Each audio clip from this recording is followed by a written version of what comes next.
നമസ്കാരം. Herbal wonders എന്ന YouTube ചാനലിലേക്ക് എല്ലാവർക്കും സ്വാഗതം. ഇന്ന് നമ്മൾ വിശദമായി നോക്കാൻ പോകുന്നത് നമ്മുടെ നാട്ടിലെങ്ങും സുലഭമായി കാണപ്പെടുന്ന പപ്പായയെക്കുറിച്ചാണ്. പപ്പായയ്ക്ക് പ്രാദേശികമായി വിവിധ നാമങ്ങളുണ്ട്. കറമൂസ, ഓമയ്ക്ക, കപ്പയ്ക്ക, പപ്പയ്ക്ക, കപ്പളങ്ങ എന്നെല്ലാം അറിയപ്പെടുന്നു. പപ്പായ ന്യൂട്രിയൻസിൻ്റെ ഒരു കലവറയാണ്. ഇതിൽ vitamin A, C, B, K എന്നിവയെല്ലാം അടങ്ങിയിട്ടുണ്ട്. ഫൈബറുണ്ട്. 1.3 ഗ്രാം പ്രോട്ടീൻ ഏകദേശം 1 കപ്പ് പപ്പായയിലുണ്ട്. ബീറ്റ കരോട്ടിൻ ഉണ്ട്. കാൽഷ്യം 1 കപ്പിൽ 60 ഗ്രാം ഉണ്ട്. അതേസമയം കൊളസ്ട്രോൾ വളരെ കുറവാണ്, 1 ഗ്രാമിൽ താഴെയേ ഉള്ളൂ. ഇതിൽ ഫോളേറ്റിൻ്റെ അംശവും കോപ്പറിൻ്റെ അംശവുമുണ്ട്. അതുകൊണ്ട് തന്നെ ഇമ്മ്യൂണിറ്റി വളരെയധികം വർദ്ധിപ്പിക്കുന്നു.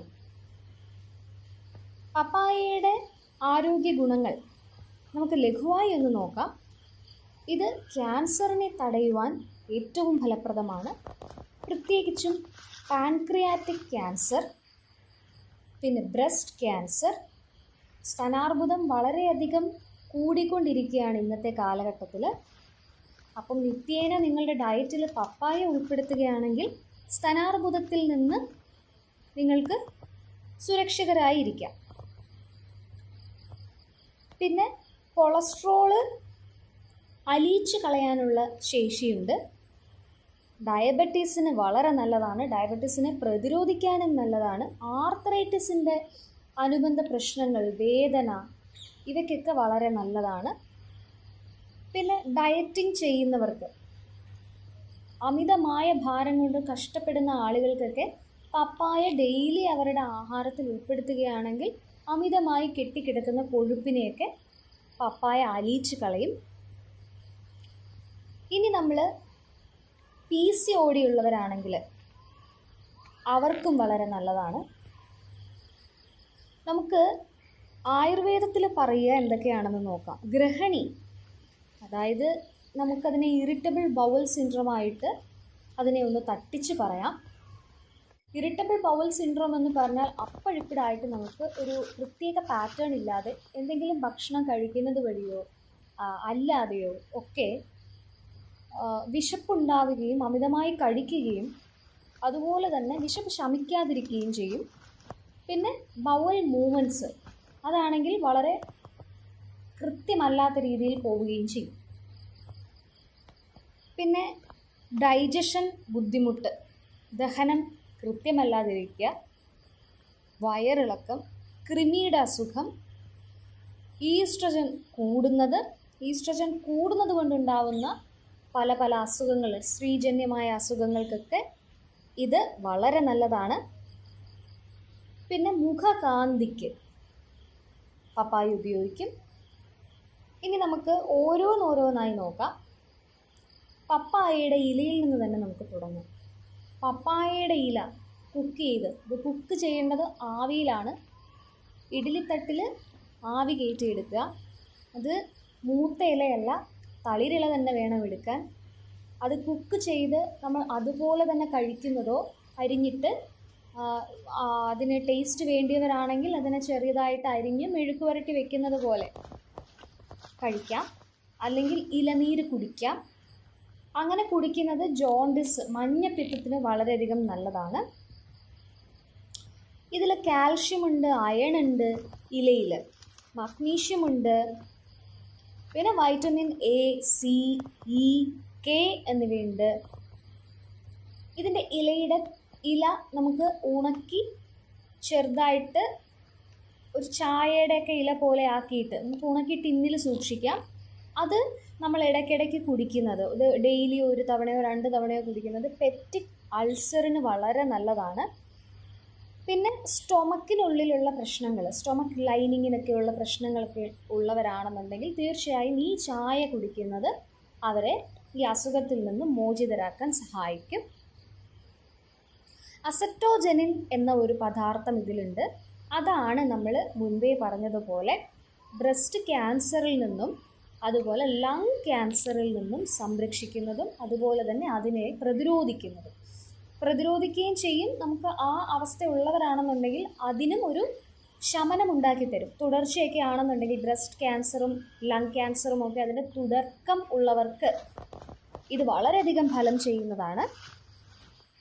കീമോതെറാപ്പി കഴിഞ്ഞിട്ട് അതിൻ്റെ ബുദ്ധിമുട്ടുകൾ അനുഭവിക്കുന്നവരുണ്ടെങ്കിൽ ആ ഇഫക്ട്സിനെയൊക്കെ കുറയ്ക്കാൻ വേണ്ടിയിട്ട്, കീമോതെറാപ്പിയുടെ സൈഡ് ഇഫക്ട്സ് കുറയ്ക്കാൻ വേണ്ടിയിട്ട് ഈ ഇലയുടെ ചായ കുടിക്കുന്നതും ഇളനീര് കുടിക്കുന്നതുമൊക്കെ വളരെ ഫലം ചെയ്യും. ഇനി സ്ത്രീകൾക്ക് ഏറ്റവും ഫലവത്തായി ഉപയോഗിക്കാവുന്ന ഒരു കാര്യമാണ് അടുത്തത് പറയുന്നത്. വാട്ടിയ ഇലയുടെ നീര് നമ്മൾ കുടിക്കുകയാണെന്നുണ്ടെങ്കിൽ അതിന് കയ്പുണ്ടാവും. അത് സമം തേൻ ചേർത്ത് കഴിക്കാം, അല്ലെങ്കിൽ ശർക്കര കടിച്ച് അതിൻ്റെ കൂടെയും കുടിക്കാം. PCODക്ക് വളരെ നല്ലതാണ്. പിന്നെ ആർത്തവ സമയത്തുള്ള വേദന അത് ശമിപ്പിക്കാനും ഇതേപോലെ തന്നെ ഇളനീര് കുടിക്കുന്നത് വളരെ നല്ലതാണ്. ആ സമയത്ത് വേദന ഉള്ള സമയത്തും കുടിക്കാം. അതേപോലെ വേദനയ്ക്കൊരു പ്രതിവിധി എന്ന രീതിയിൽ ആദ്യം തന്നെ ഒരു 7 ദിവസത്തേക്ക് ഈ പീരിയഡ്സ് ടൈമിൽ നിങ്ങൾക്ക് കുടിക്കാം. ഡെങ്കു ഫീവർ നമുക്കെല്ലാം അറിയാം. ഡെങ്കു ഫീവറിൻ്റെ ഒരു തുടക്ക സമയത്താണ് നമ്മൾ ഈ പപ്പായയുടെ ഇല, ഒരിടയ്ക്ക് നിങ്ങളൊക്കെ കേട്ടിട്ടുണ്ടാവും, പരക്കെ കേരളത്തിൽ ഡെങ്കു ആയിരുന്നല്ലോ. ആ സമയത്ത് നമ്മളെല്ലാം ന്യൂസുകളിലൂടെയും പത്രങ്ങളിലൂടെയും എല്ലാം കേൾക്കുകയുണ്ടായി പപ്പായയുടെ ഇലനീര് പ്ലേറ്റ്ലെറ്റ് കൂട്ടും എന്നുള്ളത്. പ്ലേറ്റ്ലെറ്റ് കൂട്ടാൻ വളരെ നല്ലതാണ്. ഇത് ഇല വാട്ടിപ്പിഴിഞ്ഞ നീര് കുടിക്കാം, അല്ലാന്നുണ്ടെങ്കിൽ തളിരില തോരൻ വെച്ച് കഴിക്കാം. ഇത് ശരിക്കും പറഞ്ഞാൽ നമ്മൾ പച്ച ഇല ചതച്ചിട്ട് ഈ ഒരു 20 ml നീര് 2 നേരം കുടിക്കുന്നതും കുറച്ചും കൂടെ ഫാസ്റ്റായിട്ട് ഫലം ചെയ്യും. കുക്ക് ചെയ്യാതെയും കഴിക്കാം. പിന്നെ ഡയബറ്റിസിന് ഇതിൻ്റെ ലീവ്സ് വളരെ നല്ലതാണ്. ആഴ്ചയിൽ ഒരിക്കലൊക്കെ ഡയബറ്റിസ് ഉള്ളവർ ഇതിൻ്റെ തളിരിലയൊന്ന് കുക്ക് ചെയ്ത് കഴിച്ചു നോക്കൂ. നിങ്ങൾക്ക് ബ്ലഡ് ഷുഗർ മാനേജ് ചെയ്യാൻ സഹായിക്കും. പിന്നെ ശരീരത്തിൻ്റെ നീര് കെട്ടിക്കിടക്കുന്ന അവസ്ഥ, വേദന, ഇതിനൊക്കെ ഇതിൻ്റെ നീര് നമുക്ക് ഉപയോഗിക്കാം. പുറമേ തടവി കൊടുക്കുന്നതും ഉള്ളിൽ കഴിക്കുന്നതും നല്ലതാണ്. പപ്പായ സമൂലം ഉപയോഗിക്കാൻ സാധിക്കുന്ന ഒരു കാര്യമാണ്. ഇതിൻ്റെ റൂട്ട്, വേരുകളുടെ ഉപയോഗം എന്ന് വെച്ചാൽ ഇത് ചതച്ചിട്ട്, പപ്പായയുടെ വേര് ചതച്ചിട്ട് പല്ല് വേദനയുള്ള സ്ഥലത്ത് കടിച്ചു പിടിക്കുക. അതിൻ്റെ ആ ഒരു ഇഫക്റ്റ് എന്ന് പറഞ്ഞാൽ പല്ല് വേദന കുറയ്ക്കും. പിന്നെ പപ്പായയുടെ കുരു, നമ്മളൊക്കെ പപ്പായ മുറിച്ചിട്ട് കളയുന്ന ഒരു വസ്തുവാണല്ലോ പപ്പായയുടെ കുരു. അതിന് ആൻറ്റി ബാക്ടീരിയൽ പ്രോപ്പർട്ടീസ് ഉണ്ട്. അതുപോലെ തന്നെ കിഡ്നിയുടെ ആരോഗ്യം സംരക്ഷിക്കാൻ ഇത് വളരെയധികം ഗുണം ചെയ്യും. പിന്നെ ലിവർ ഡിറ്റോക്സിഫൈ ചെയ്യാൻ, ലിവറിൽ കെട്ടിക്കിടക്കുന്ന മാലിന്യങ്ങൾ, അഴുക്കുകൾ, ലിവർ നമ്മളുടെ ഒരു അരിപ്പ പോലെ പ്രവർത്തിക്കുകയാണല്ലോ. അപ്പം ഈ ബ്ലഡിലെ ഇംപ്യൂരിറ്റീസ്, ലിവറിൽ അടിഞ്ഞിരിക്കുന്നതെല്ലാം മാറ്റിക്കളയാനുള്ളൊരു ശക്തി പപ്പായയുടെ കുരുവിനുണ്ട്. ഇതിലടങ്ങിയിരിക്കുന്ന ലൈക്കോപ്പീൻ എന്ന് പറയുന്ന സബ്സ്റ്റൻസ് കൊളസ്ട്രോളിനെ അലിയിച്ച് കളയുന്നുണ്ട്. പിന്നെ ഡെയിലി പപ്പായ കഴിച്ചു കഴിഞ്ഞാൽ ലങ്സിൻ്റെ ആരോഗ്യം സംരക്ഷിക്കാൻ സാധിക്കും. ഈ പപ്പായയുടെ കുരു ഉണക്കിയത് 1/2 ഗ്രാം തേനും ചേർത്ത് കഴിക്കുകയാണെങ്കിൽ കൃമികൾ നശിച്ചു പോകും. ഡെയിലി ഒരു നേരം രാത്രിയിൽ കിടക്കുന്നതിന് മുൻപേ കഴിച്ചാൽ മതി. പിന്നെ ലങ്സിനൊക്കെ അണുബാധ വരുന്നവരുണ്ടല്ലോ, ഇടയ്ക്കിടയ്ക്ക് ലങ്സിലൊക്കെ എപ്പോഴും ഇൻഫെക്ഷൻ, ചെസ്റ്റ് ഇൻഫെക്ഷൻ വരുന്നവരൊക്കെ ഉണ്ടെങ്കിൽ ഇതിൻ്റെ കുരു ഈ പറഞ്ഞതുപോലെ തന്നെ രാത്രിയിൽ നമ്മൾ വേംസിന് മാത്രമല്ല ഇതിൻ്റെ കുരു നമ്മൾ എടുത്ത് ഉണക്കി അത് ഒരു 1/2 ഗ്രാം മതിയാവും.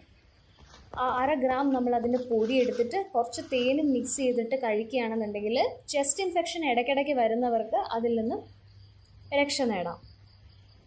പപ്പായ ഡെയിലി കഴിക്കുന്നത് കൊണ്ട് അതിൽ വൈറ്റമിൻ എയും ബീറ്റാ കരോട്ടിനും ഒക്കെ ഉള്ളതാണെന്ന് നമ്മൾ പറഞ്ഞു.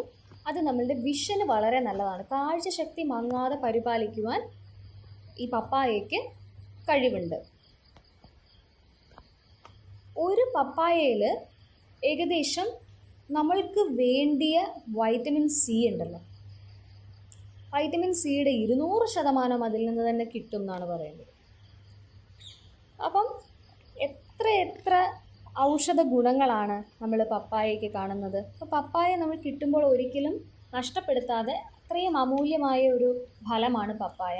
പപ്പായയുടെ ഇലയും കായും ഇലയും അതിൻ്റെ കുരുവും റൂട്ടും എല്ലാം ഇത്രയേറെ ഔഷധ ഗുണമുള്ളതാണെന്ന് നമ്മൾ കണ്ടു. ഒരിക്കലും അത് വേസ്റ്റ് ചെയ്യാതെ നമുക്ക് ഓരോരോ കാര്യങ്ങളിലും ഉപയോഗിക്കാൻ, നമ്മളുടെ ആരോഗ്യം ശ്രദ്ധിക്കാൻ ഉപയോഗിക്കാൻ സാധിച്ചാൽ അത് ഏറ്റവും വലിയ കാര്യമാണ്. എപ്പോഴും നിങ്ങളത് ഓർക്കുക. ഈ പപ്പായയുടെ ഒരു കറയുണ്ടല്ലോ, ഈ പപ്പായയുടെ കറ നമുക്ക് വേംസിനെതിരെ കുട്ടികൾക്കും മുതിർന്നവർക്കും എല്ലാം ഉപയോഗിക്കാം. പണ്ട് കാലം മുതലേ ചെയ്തു വരുന്ന ഒരു കാര്യമാണ്. നമ്മൾ പപ്പായയുടെ ഈ വീഡിയോയിൽ ഞാൻ കാണിക്കുന്നുണ്ടല്ലോ, പപ്പായയുടെ കറ 2-3 വട്ടം ഒന്ന് വരഞ്ഞു കൊടുത്താൽ പപ്പായയുടെ കറ ഇട്ടിട്ട് വീഴും. നമ്മൾ പപ്പടം, നല്ല പപ്പടം വാങ്ങാൻ ശ്രദ്ധിക്കുക. ആ പപ്പടം ഒരു 10-15 തുള്ളി മതിയാവും. പപ്പടത്തിൽ ഈ കറ നമ്മൾ പിടിക്കുക, കറ ഇറ്റിക്കണം പപ്പടത്തിലേക്ക്. എന്നിട്ട് വേറെ ഒരു പപ്പടവും കൂടെ അതിൻ്റെ മുകളിൽ വെച്ചിട്ട് ഈ കറ നമ്മൾ 2 പപ്പടത്തിലും കൂടെ തുല്യമായിട്ട് പരത്തി ഇത് ചുട്ടെടുക്കണം. പൊരിച്ചെടുക്കരുത്, ചുട്ടെടുക്കണം. ഇത് ഒരു പപ്പടം മതിയാകും ഒരാൾക്ക്. ഏകദേശം ഒരു 70 കിലോ വെയിറ്റ് ഉള്ളവർക്ക് വരെയും ഒരു പപ്പടം മതിയാകും. കുഞ്ഞുങ്ങൾക്കും കൊടുക്കാം. കുഞ്ഞുങ്ങൾക്കെന്ന് പറഞ്ഞാൽ ഭക്ഷണം തനിയെ വാരി കഴിക്കാൻ പ്രായമായ കുഞ്ഞുങ്ങൾക്ക് മുതൽ കൊടുക്കാൻ സാധിക്കും. ഇത് വയറ്റിലെ ഉദരകൃമികൾക്ക് ശമനമുണ്ടാക്കും. ഈ പപ്പായയ്ക്ക് നമ്മൾ പ്രോട്ടീനിനെ വിഘടിപ്പിക്കാനുള്ള, ഡൈജസ്റ്റ് ചെയ്യിക്കാനുള്ള ഒരു കപ്പാസിറ്റി ഉണ്ട്. പപ്പായയിൽ തപ്പൈൻ എന്ന് പറയുന്ന ഈ ലാറ്റക്സിലെ പപ്പായയുടെ ഈ ഒഴുകി വരുന്ന പാലിൽ ആണ് ഈ പപ്പായനുള്ളത്. അതിനാണ് ഈ പ്രോട്ടീനിനെ ഡൈജസ്റ്റ് ചെയ്യാനുള്ള കഴിവുള്ളത്. അപ്പോൾ ഇതെന്തിനാണ് വാണിജ്യാടിസ്ഥാനത്തിൽ ഉപയോഗിക്കുന്നതെന്ന് വെച്ചാൽ ഫിഷ് ഓയിൽ നിർമ്മിക്കാൻ, അതിൻ്റെ പ്രോസസ്സ് ചെയ്യാനും, ഫിഷ് ഓയിൽ പ്രോസസ്സ് ചെയ്യാൻ, നിർമ്മിച്ച് അതിനെ ഫിൽട്ടർ ചെയ്ത ശേഷം അതിനെ പ്രോസസ്സ് ചെയ്യാൻ വേണ്ടിയിട്ടൊക്കെ ഉപയോഗിക്കുന്നുണ്ട്. പിന്നെ സിൽക്ക് പട്ടുണ്ടാക്കുന്നതിന്, കുടിക്കുന്ന ബിയർ ഉണ്ടാക്കുന്നതിന്, അതിലൊക്കെ ഈ പപ്പയിൻ ഉപയോഗിക്കുന്നുണ്ട് കേട്ടോ. പിന്നെ നമ്മൾക്കെല്ലാം വളരെ പരിചിതമായതാണ് ടൂട്ടി ഫ്രൂട്ടി. അത് പപ്പായയുടെ ഒരു ബൈ പ്രോഡക്റ്റാണ്. പപ്പായ വെച്ച് നമ്മൾ ഉണ്ടാക്കുന്നതാണത്. അതുപോലെ പലതരത്തിലുള്ള പപ്പായകളുണ്ട്. അതിൽ ഞാൻ ഫോട്ടോസ് കാണിക്കുന്നു.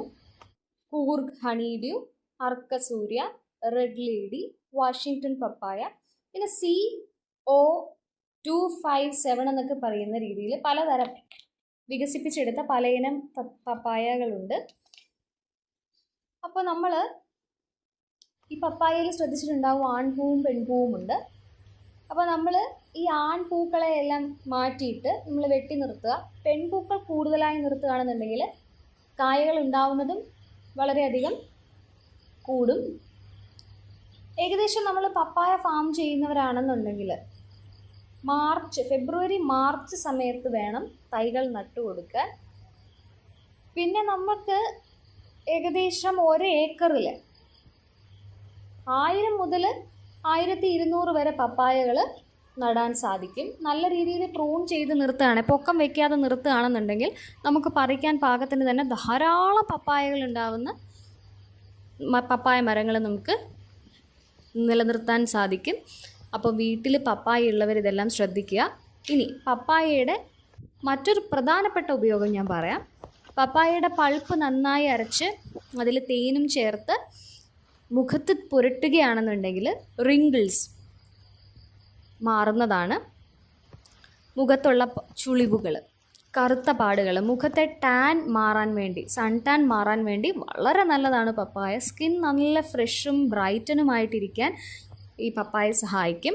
പപ്പായയും അരിപ്പൊടിയും കുറച്ച് തേനും, ഇതിൻ്റെ കൂടെ ഇപ്പം നമ്മൾ കുറച്ച് തേനും അരിപ്പൊടിയും മാത്രമേ ചേർക്കുന്നുള്ളൂ. അരിപ്പൊടിയും ചേർക്കുകയാണെന്നുണ്ടെങ്കിൽ നല്ല രീതിയിൽ കുറച്ചും കൂടെ നമ്മൾ ഈ കരുവാളിച്ച കൈമുട്ട്, കാൽമുട്ട് ഇതൊക്കെ മാറിക്കിട്ടും.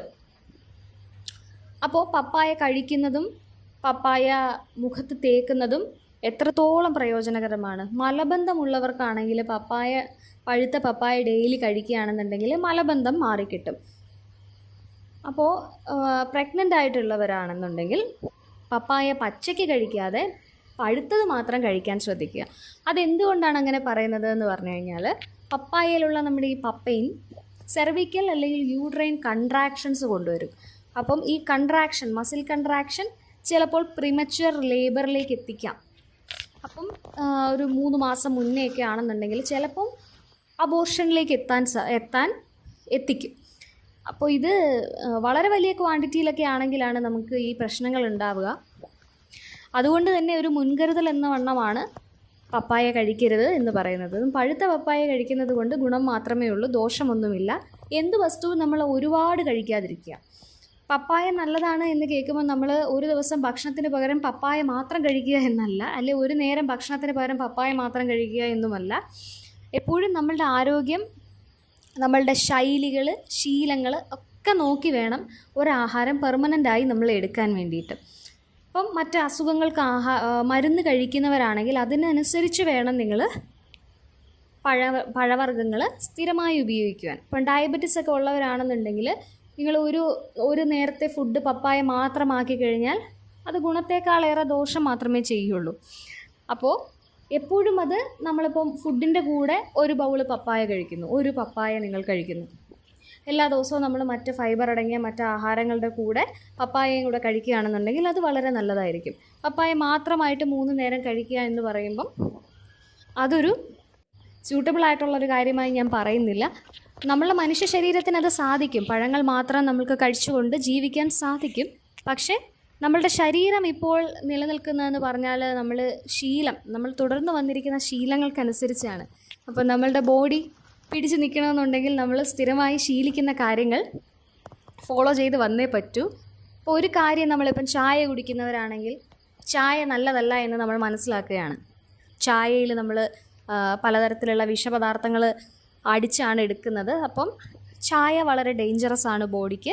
അതുകൊണ്ട് നമ്മൾ ചായ നിർത്തുന്നു എന്ന് വിചാരിക്കുകയാണ്. അപ്പം ചായ പെട്ടെന്ന് ഒരു ദിവസം നിർത്തി കഴിഞ്ഞാൽ ചായ കുടിച്ച് ശീലിച്ചവർക്ക് പെട്ടെന്ന് തലവേദന, തലകറക്കം, ക്ഷീണം, ഉറക്കം, ഇങ്ങനെ പല പ്രശ്നങ്ങളും ഉണ്ടാവും. അപ്പോൾ നമ്മൾ എന്താ ചെയ്യുക? ഡെയിലി 5 ചായ കുടിക്കുന്നവരാണെങ്കിൽ അത് 3 ആക്കാൻ ശ്രമിക്കുക. 3 ചായ കുടിക്കുന്നവരാണെങ്കിൽ അത് 2 ആക്കാൻ ശ്രമിക്കുക. 2 ചായ കുടിക്കുന്നവരാണെങ്കിൽ 1 ചായ ആക്കാൻ ശ്രമിക്കുക. 1 ചായ മാത്രമായി കുടിക്കുന്നവരാണെങ്കിൽ അത് പതുക്കെ 1/2 ഗ്ലാസ് ആക്കാൻ ശ്രമിക്കുക. ഇങ്ങനെ ഒരാഴ്ച, 2 ആഴ്ച, അല്ലെങ്കിൽ 1 മാസം കൊണ്ടൊക്കെ പതിയെ കട്ട് ചെയ്തുകൊണ്ട് വരണം. അങ്ങനെയാണ് നമ്മൾ ഒരു പുതിയ കാര്യം ബോഡീനെ പഠിപ്പിച്ചെടുക്കുന്നത്. അപ്പോൾ നമ്മൾ ഒരു ദിവസം രാവിലെ ഫ്രൂട്ട് കഴിക്കുന്നത് നല്ലതാണ്. പിറ്റേ ദിവസം നമ്മൾ ഫ്രൂട്ട് ചെറിയ അളവിൽ ഇൻട്രൊഡ്യൂസ് ചെയ്ത് ബോഡിയെ ശീലിപ്പിച്ച് കൊണ്ടുവരാൻ ശ്രമിക്കുക. ഏത് പുതിയ കാര്യവും പെട്ടെന്ന് കട്ട് ചെയ്യുകയും പെട്ടെന്ന് തുടങ്ങുകയും ചെയ്യരുത്. ഇത് പ്രായത്തിനനുസരിച്ചാണ് നമ്മൾ ചെയ്യുക. ഏകദേശം ഒരു 30 വയസ്സിന് ശേഷമുള്ളവരാണെങ്കിൽ തീർച്ചയായിട്ടും അവർ ശീലങ്ങൾ മാറ്റുമ്പോൾ പതിയെ ശീലങ്ങൾ പുതിയത് ഇൻട്രൊഡ്യൂസ് ചെയ്യാനും പതിയെ ഉള്ള ശീലങ്ങൾ മാറ്റാനുള്ളത് മാറ്റിക്കൊണ്ട് വരികയും ചെയ്യണം. അങ്ങനെയാണ് നമ്മൾ പുതിയ ഡയറ്റിലേക്ക് കടക്കേണ്ടത്. പെട്ടെന്നൊരു ഡയറ്റ് കട്ട് ചെയ്യുമ്പം ബോഡിക്ക് അത് അക്സെപ്റ്റ് ചെയ്യാൻ ഇച്ചിരി ബുദ്ധിമുട്ടായിരിക്കും. അതിനനുസരിച്ചുള്ള ക്ഷീണവും മറ്റ് പ്രശ്നങ്ങളും ഒക്കെ ബോഡി കാണിക്കും. അപ്പോൾ അതൊരിക്കലും ആ ഭക്ഷണത്തിൻ്റെ, നിങ്ങൾ ഈ കഴിച്ചുകൊണ്ടിരിക്കുന്ന ഭക്ഷണത്തിൻ്റെ പ്രശ്നമല്ല. അപ്പം ബോഡിയും ഒരു ശീലം, ഒരു സൈക്കിൾ, നിങ്ങൾ ചെയ്യുന്ന കാര്യങ്ങൾക്കനുസരിച്ച്, നിങ്ങൾ എടുക്കുന്ന ഫുഡിനനുസരിച്ച് ഒരു പാറ്റേൺ ബോഡിയിൽ ഡെവലപ്പ് ആയിട്ടുണ്ട്. എല്ലാവർക്കും അങ്ങനെയാണ്. അപ്പോൾ അതിന് വിപരീതമായിട്ട് ബോഡിയിൽ ഓരോ കാര്യങ്ങൾ സംഭവിക്കുമ്പോഴും അതിനനുസരിച്ചുള്ള റിയാക്ഷൻസ് ബോഡിയിൽ കാണാൻ സാധിക്കും. അപ്പോൾ ഇത് മനസ്സിലാക്കി വേണം ഏത് ഭക്ഷണ പദാർത്ഥവും നിങ്ങൾ കഴിക്കുവാൻ വേണ്ടിയിട്ട്. അപ്പോൾ ഇത്രയും അറിവുകൾ നിങ്ങൾക്ക് ഉപകാരപ്രദമായി എന്ന് ഞാൻ വിശ്വസിക്കുകയാണ്. ഇത്തരം അറിവുകൾ നിങ്ങൾക്ക് മുൻപോട്ട് ലഭിക്കുവാൻ വേണ്ടിയിട്ട് ചാനൽ സബ്സ്ക്രൈബ് ചെയ്യാൻ മറക്കരുതേ. ഇനി വീണ്ടും പുതിയൊരു അറിവുമായി വീണ്ടും കാണാം. നന്ദി.